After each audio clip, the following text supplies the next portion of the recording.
Hello my dear friends, welcome back to English with Shyam sir. నేను మీ Shyam sir మాట్లాడుతున్నాను. అందరూ బాగున్నారా?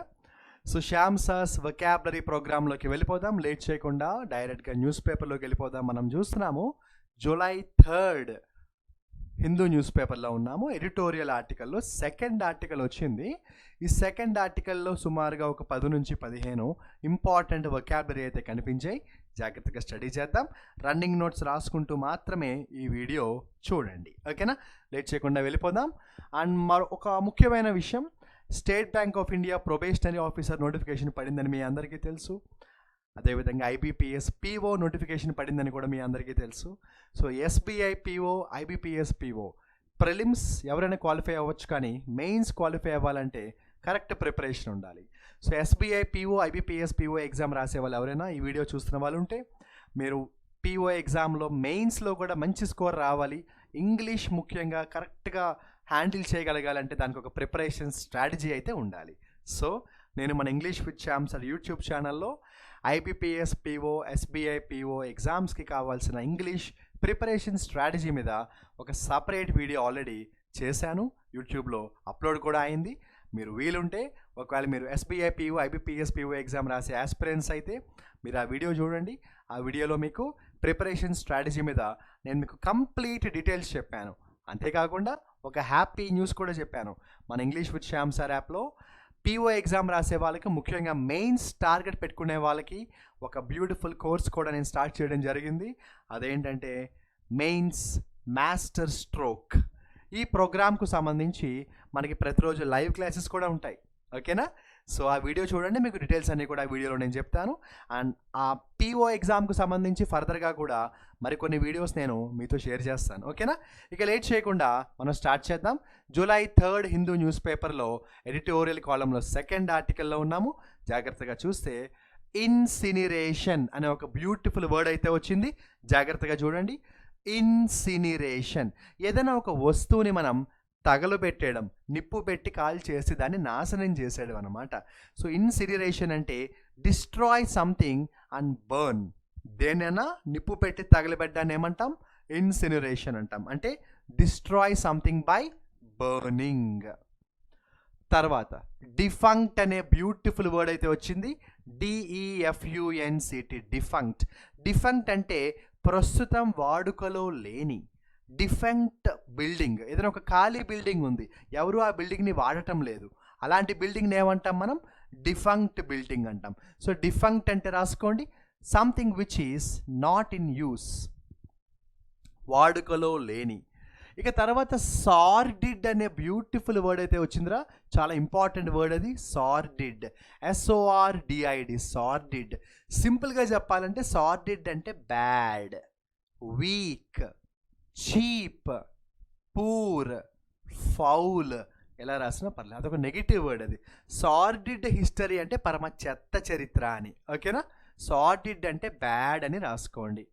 ఇక తర్వాత ఇదేం పెద్ద కష్టమైన వర్డ్ కాదు, అయినా కూడా తెలియని వాళ్ళు ఉంటారని చెప్తున్నాను. ఏంటంటే ఇల్లుస్ట్రేటివ్. ఏంటమ్మా? ఇల్లుస్ట్రేటివ్ అంటే ఏదైనా ఒక విషయాన్ని స్పష్టంగా ఎక్స్ప్లెయిన్ చేయడం, మరీ ముఖ్యంగా అవతల వాళ్ళకి అర్థం అవడానికి మామూలుగా కాకుండా పిక్చర్స్ చూపించి రకరకాల విధానాలుగా క్లియర్గా ఎక్స్ప్లెయిన్ చేయడాన్ని ఏమంటాం? ఇల్లుస్ట్రేటివ్ అంటాం. సో ఎక్స్ప్లెయిన్ క్లియర్లీ అని రాయండి, పర్వాలేదు. ఇల్లుస్ట్రేటివ్ అంటే ఎక్స్ప్లెయిన్ క్లియర్లీ అని రాయండి. తర్వాత ఇంటర్వెన్షన్స్ అంటే ఇన్వాల్వ్మెంట్. దేంట్లోనైనా మనం ఇన్వాల్వ్ అయితే, వేలు పెడితే దాన్ని ఏమంటాం? ఇంటర్వెన్షన్ అంటాం. ఇన్వాల్వ్ అని రాసేసుకోండి, పర్వాలేదు, ఇన్వాల్వ్ అని రాసేసుకోండి. బ్యూటిఫుల్ వర్డ్ వచ్చిందిరా, చాలా ఇంపార్టెంట్ వర్డ్ ఇది. ఎస్సుయేజ్, ASSUAGE. ఎస్సుయేజ్ అంటే ఏంటంటే టెన్షన్ని, ప్రాబ్లమ్ని, కంగారుని కొంచెం తగ్గించడం. అందుకే చూడండి వాడు ఏమన్నాడు? ఎస్సువేజ్ పబ్లిక్ యాంగ్జైటీ అన్నాడు. జనాల్లో ఉన్న ఆందోళనని కొంచెం తగ్గించే ప్రయత్నం చేయడం. సింపుల్గా రాసుకోండి, ఎస్సువేజ్ అంటే డిక్రీజ్ అని. ఇది ఎక్కువ ఎక్కడ వాడతామంటే ఇక్కడ వాడతాం. సో మీరు మామూలుగా ఏం చేస్తారు? ఎస్సువేజ్ అంటే డిక్రీజ్ అని రాసేసుకోండి. చాలా సినోనిమ్స్ చెప్పచ్చు, బట్ మరీ ఎక్కువ చెప్పినా కూడా it becomes a regular vocabulary class. ఈ శ్యామ్ సార్స్ వొకాబులరీ ప్రోగ్రామ్ యొక్క ఉద్దేశం ఏంటంటే న్యూస్ పేపర్లో వస్తున్న వొకాబులరీ మాత్రమే మీకు ఎక్స్ప్లెయిన్ చేయడం. కావాలంటే మనం తర్వాత చాలా వొకాబులరీ వీడియోస్ చేసుకోవచ్చు, ఓకేనా? ఉదాహరణకి ఎస్యువేజ్ గురించి చెప్పుకోవాలంటే డిక్రీజ్ అనొచ్చు, డిసెండ్ అనొచ్చు, డిసిలరేట్ అనొచ్చు, మిటిగేట్ అనొచ్చు, ఎబేట్ అనొచ్చు అండ్ మెనీ మోర్. ఏదేమన్నా కూడా ఎస్యువేజ్ అంటే ఏంటి? డిక్రీస్. ఎవిడెంట్లీ అంటే స్పష్టంగా, వెరీ క్లియర్లీ. ఎవిడెంట్లీ అంటే స్పష్టంగా, వెరీ క్లియర్లీ. మీ అందరికీ తెలిసిన వర్డే సెల్డమ్, SELDOM. సెల్డమ్ అంటే చాలా అరుదుగా, వెరీ రేర్లీ అని రాయండి. సెల్డమ్ అంటే వెరీ రేర్లీ, చాలా అరుదుగా, వెరీ రేర్లీ అని రాయండి. ఓకేనా? వెరీ రేర్లీ అని రాయండి. నెక్స్ట్ వొకాబులరీ చెప్పే ముందు ఒక ముఖ్యమైన విషయం చెప్తాను రా. ఇది వొకాబులరీ కాదు కానీ ప్రెపోజిషన్స్లో వస్తుంది. ఏంటంటే మీ అందరికీ డిస్పోజ్ అంటే తెలుసు కదా. What is the meaning of dispose? Dispose చేయడం అంటే ఏంటంటే దేన్నైనా కూడా విసిరి పారేయడం. నాకు ఈ వస్తువు వద్దు అంటే ఏం చేస్తాను? నేను బయట పారేస్తాను. దాన్ని డిస్పోజ్ అంటాం. ప్రెపోజిషన్ కోసం చెప్తున్నాను నేను. డిస్పోజ్కి ఎప్పుడు కూడా ఏమొస్తుందంటే ప్రెపోజిషను ఆఫ్ వస్తుంది. ప్రెపోజిషన్స్ క్లాస్లో వస్తుంది. డిస్పోజ్ ఆఫ్ అంటే విసిరి కొట్టడం, విసిరి పారేయడం. రన్నింగ్ నోట్స్లో రాసుకోండి. ప్రెపోజిషన్స్ క్లాస్లో నేను ఎప్పుడు చెప్తూ ఉంటాను డిస్పోజ్ ఆఫ్. సరే, పక్కన పెట్టేద్దాం మనం. ఇక తర్వాత ఈల్డెడ్ అనే వర్డ్ వచ్చింది. ఏంటి? Yielded, YIELDED. ఈల్డ్ అంటే 2 డిఫరెంట్ మీనింగ్స్ ఉంటాయి. బట్ ఈ సెంటెన్స్లో ఈల్డెడ్ అంటే ప్రొడ్యూస్. ఈల్డ్ చేయడం అంటే ప్రొడ్యూస్ చేయడం. ఓకేనా? ఈల్డ్ చేయడం అంటే ప్రొడ్యూస్ చేయడం. ఏం లేదురా, టాక్సిక్ వేస్ట్ వల్ల చాలా వరకు ఏమైందంటే మనకి చెత్త అంతా కూడా ప్రొడ్యూస్ అయింది. ఈల్డ్ అంటే ప్రొడ్యూస్. ఇక బ్యూటిఫుల్ వర్డ్ ఒకటి వచ్చింది చూడండి, రిటైన్, RETAINS. రిటైన్ అంటే వదులుకోకుండా పట్టుకోవడం. ఒక ఆర్గనైజేషన్ ఉంది, ఒక తెలివైన ఉద్యోగి ఉన్నాడు. ఆ ఉద్యోగి వెళ్ళిపోతానన్నా కూడా వీళ్ళు వద్దు, నువ్వు వెళ్ళిపోవద్దు అని అతన్ని బలవంతంగా ఉంచారు ఆర్గనైజేషన్లో. రిటైన్ చేశారు. రిటైన్ అంటే హోల్డ్ అని రాయండి. రిటైన్ అంటే హోల్డ్, పట్టుకుని ఉండడం అనమాట, వదులుకోకుండా. ఇంకా చెప్పాలంటే ఇందాక నేను మీకు డిస్పోజ్డ్ ఆఫ్ అన్నాను కదా. డిస్పోజ్డ్ ఆఫ్కి ఆపోజిట్ ఏంటంటే రిటైన్. డిస్పోజ్ ఆఫ్ ఆపోజిట్ ఏంటి? రిటైన్. ఓకేనా? డిస్పోజ్ ఆఫ్ అంటే విసిరి పారేయడం, రిటైన్ అంటే పట్టుకోవడం. నెక్స్ట్ వొకాబులరీకి వెళ్ళే ముందు చాలామంది అడుగుతున్నారు ఏంటంటే, సార్ ఈ వీడియో మీరు చేస్తున్నారు కదా, చాలా ఎక్సలెంట్గా ఉంది, మేము బాగా ఫాలో అవుతున్నాము, మాకు చాలా ఉపయోగపడుతోంది, మాకు ఆ PDF కూడా ఇవ్వండి సార్ అంటున్నారు. నేను వొకాబులరీ PDF మీకు ఇచ్చాను అనుకోండి, మీరు ఏం చేస్తారు? డౌన్లోడ్ చేసుకుంటారు, మీ మొబైల్లో సేవ్ చేస్తారు, స్క్రీన్ షాట్ తీసుకుంటారు. చదవరు, చదివినా గుర్తుపెట్టుకోవడం కష్టం. వొకాబులరీ ఎప్పుడు గుర్తుంటుందో చెప్పనా? వింటే, రాస్తే. చదివితే మాత్రం వొకాబులరీ గుర్తుండదు.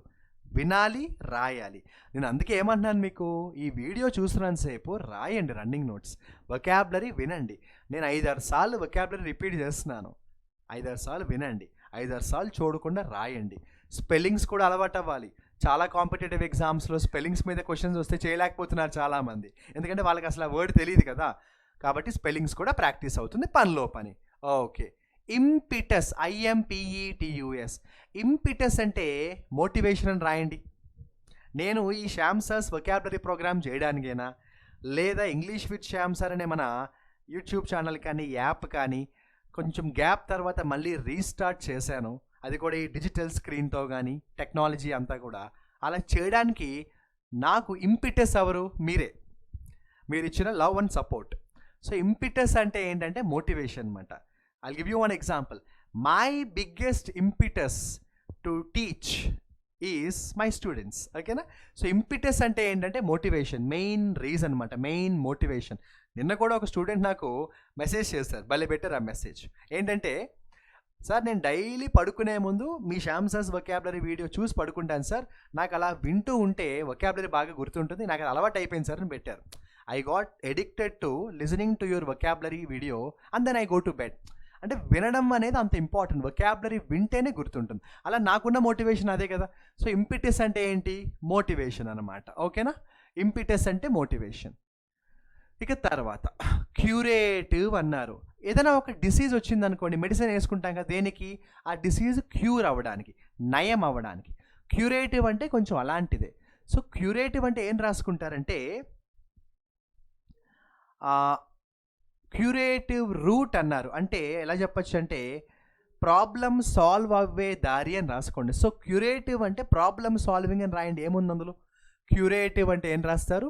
Problem solving. Next not with standing. తెలుగులో ఏమంటామంటే నాట్ విత్ స్టాండింగ్ అంటే అయినప్పటికీ అంటాం. ఏమంటాం? నాట్ విత్ స్టాండింగ్ అంటే ఏంటి? అయినప్పటికీ. ఇంగ్లీష్లో ఇన్స్పైట్ ఆఫ్ అని రాయండి. నెక్స్ట్ ప్రొక్లెయిమ్డ్, ఒక విషయాన్ని బహిరంగంగా చెప్పడం.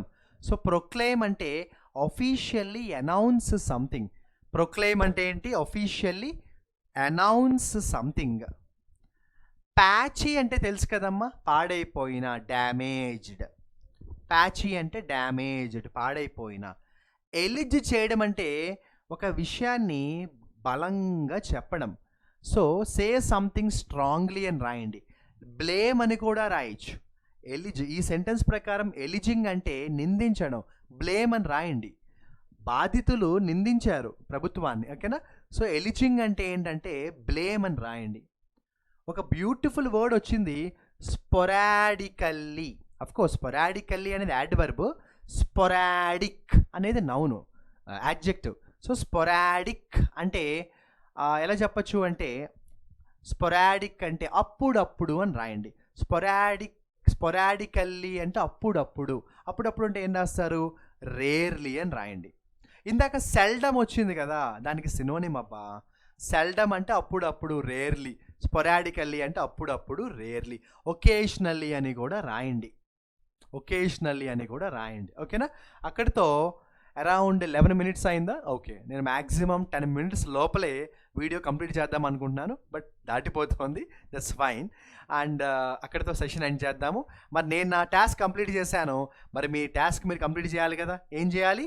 నేను ఒక 3 words ఇస్తాను ఫాస్ట్గా, వాటితో ఒక్కొక్క వర్డ్తో ఒక్కొక్క ఎగ్జాంపుల్ రాసేయండి కమెంట్ సెక్షన్లో. మన యూట్యూబ్ వీడియో కింద కమెంట్ సెక్షన్లో ఆ 3 examples మెసేజ్ చేయండి, ఓకేనా?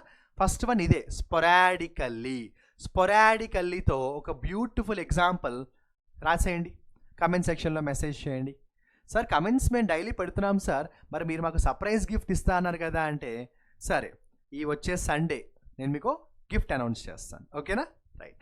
సో స్పొరాడికల్లీ అంటే దాంతో ఒక బ్యూటిఫుల్ ఎగ్జాంపుల్ రాసేయండి. నాట్ విత్ స్టాండింగ్, అయినప్పటికీ అంటాం, ఇన్స్పైట్ ఆఫ్ అంటాం. దాంతో ఒక ఎగ్జాంపుల్ రాసేయండి మై డియర్ ఫ్రెండ్స్. ఇక ఇందాక ఒక బ్యూటిఫుల్ వర్డ్ వచ్చిందిరా, ఎస్సువేజ్ అంటే కూడా తగ్గించడం, డిక్రీస్. దీంతో కూడా ఒక బ్యూటిఫుల్ ఎగ్జాంపుల్ రాసేయండి. తెలుసు కదా ఏం చెప్తాను ఎండింగ్లో? వొకాబులరీ మనకి బలం అవ్వాలి కానీ బలహీనత కాకూడదు. ఎన్ని వొకాబులరీ చదువుతున్నాం అనేది కాదు, గుర్తు పెట్టుకునేలాగా చదవడం ఈజ్ ఇంపార్టెంట్. నేను చాలా తక్కువసార్లు చెప్తాను ఈ మాట, కానీ ఈసారి చెప్తున్నాను. ఏంటంటే ఈ ప్రోగ్రామ్ నిజంగా ఉపయోగపడుతుందని మీకు అనిపిస్తే మనస్ఫూర్తిగా మీరు కాంపిటేటివ్ ఎగ్జామ్స్ ప్రిపేర్ అయ్యే మీ ఫ్రెండ్స్కి వీడియో షేర్ చేయండి. నేను ఇప్పటిదాకా మ్యాక్సిమం ఎప్పుడు కూడా నా వీడియోస్లో సబ్స్క్రైబ్ చేయండి అన్న మాట అనలేదు, ఎందుకంటే నాకు ఏమనిపిస్తుందంటే కంటెంట్ బాగుంటే సబ్స్క్రైబ్ చేసుకుంటారు కదా, మనం చెప్తే చేసుకోరు కదా అన్న ఒక ఫీలింగ్ ఉంటుంది నాకు. So if you really feel that I'm doing some good content on YouTube, you can follow my channel, subscribe, give me good support, and then I will give you more and more content. Wish you all the best. Signing off, your Shyam sir.